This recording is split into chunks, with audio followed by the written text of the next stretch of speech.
Hello दोस्तों, तो कहानी की शुरुआत होती है एक ग्रुप एक्सप्लोरर की टीम से जो साउथ अटली। जिसके बाद कैप्टन और डेविड ने कई बार लाइट हाउस का गेट नॉक किया, लेकिन अंदर से कोई रिस्पांस नहीं आया। आखिर में उन्होंने गेट को जोर से धक्का दिया और अंदर घुस गए। लाइट हाउस के अंदर एक आदमी था जिसका नाम हुनर था। जब उन्होंने हुनर से पुराने वेदर ऑफिसर के बारे सुनने के बाद वो डर कर भाग जाएंगे, लेकिन अपने साथियों को मरता हुआ देखकर वो और भी ज्यादा गुस्सा हो गए। अब डेविड प्लान भी अपनाते हुए गेट के बाहर रखी कागजों और पुरानी किताबों को आग लगा देता है। आग देखकर वो क्रीचर्स डर के मारे वापस समंदर में लौट गए, लेकिन अब वही आग डेविड पूरी तरीके से डर गया था। वो लाइट हाउस के अंदर की तरफ आने लगा। क्रोनर के बार बार कहने के बावजूद वो बस एक कोने में चुपचाप बैठा रहा और कुछ ही देर में डेविड बेहोश हो गया। क्रोनर पूरी रात अकेला इन क्रीचर से लड़ता रहा। अगली सुबह क्रोनर ने गुस्से में डेविड के मुंह पर पानी डालकर उसे उठाया और कहा, अगर तुम्हें जिंदा रहना अंदर बैठ जाता है, ताकि डेविड खुद सीख सके इन क्रीचर से कैसे लड़ा जाता है। इसी तरह डेविड को लड़ते लड़ते वो रात कट जाती है और सुबह हो जाती है। सुबह हुनर ने देखा कि डेविड लाइट हाउस के गेट के बाहर खून में लथपथ बैठा था। अब उसने सीख लिया था कि इन क्रीचर को कैसे उस फीमेल क्रीचर के साथ एक अजीब सी दोस्ती बन गई थी।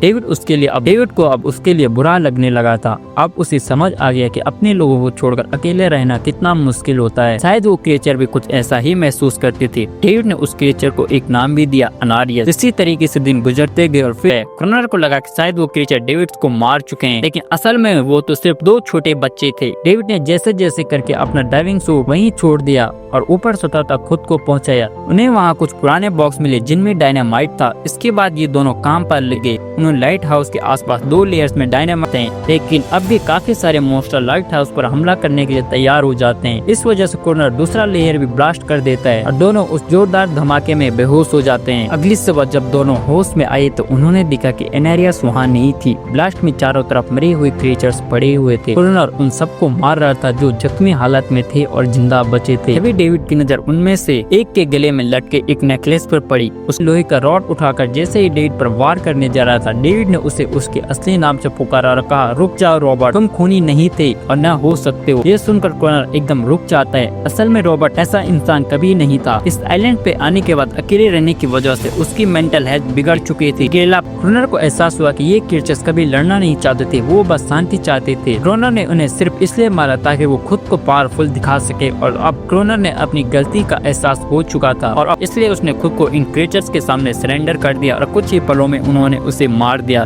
खत्म हो जाती है। तो दोस्तों, आज का वीडियो आपको कैसा लगा मुझे कमेंट में जरूर बताना। अगर आपको वीडियो पसंद आए तो वीडियो को लाइक और चैनल को जरूर से सब्सक्राइब कर देना। मैं मिलता हूँ आपसे एक नई वीडियो में, तब तक के लिए गुड बाय।